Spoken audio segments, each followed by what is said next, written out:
चैती छठ पूजा 2026 के अवसर पर छठ व्रतियों, श्रद्धालुओं की सुविधा तथा आम नागरिकों की सुविधा के लिए दिनांक 24 मार्च 2026 के दोपहर 2 बजे अपराह्न से संध्या अपराह्न तक तथा अगले दिन सुबह 25 मार्च को सुबह 2 बजे से 8 बजे पूर्वाह्न तक या यातायात सामान्य होने तक इमरजेंसी व्हीकल्स को छोड़ करके पटना शहर की यातायात व्यवस्था को सुचारू रखने के लिए जो यातायात प्लान बनाया गया है वो निम्न प्रकार है।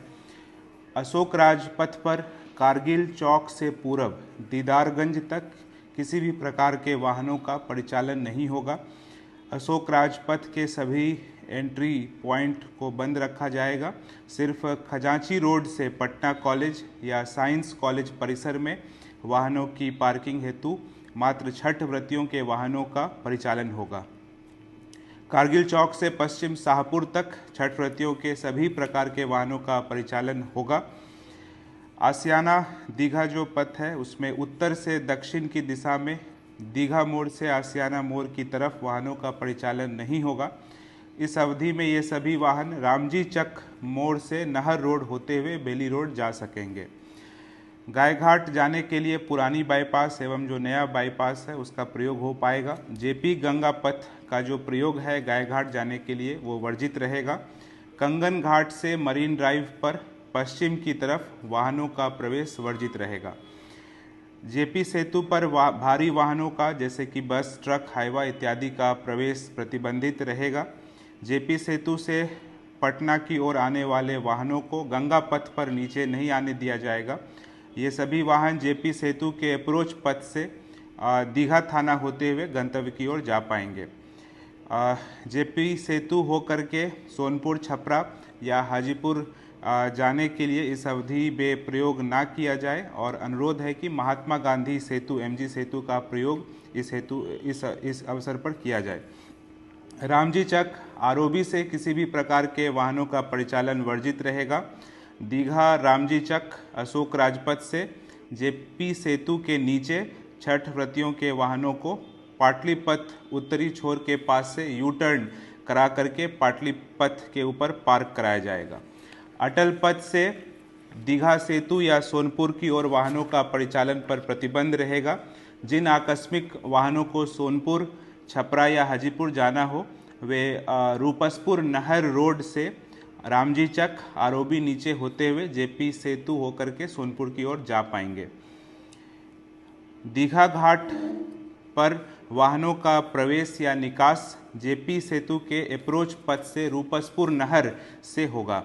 जेपी गंगा पथ पर दीघा गोलंबर से लेकर के गायघाट तक दोनों ही फ्लैंक पर यानी कि मरीन ड्राइव के दोनों फ्लैंक पर दीघा गोलंबर से लेकर के गायघाट तक सभी वाहनों के परिचालन पर पूर्ण रूप से रोक रहेगा और किसी भी वाहनों को वहां पार्क करने की अनुमति नहीं होगी।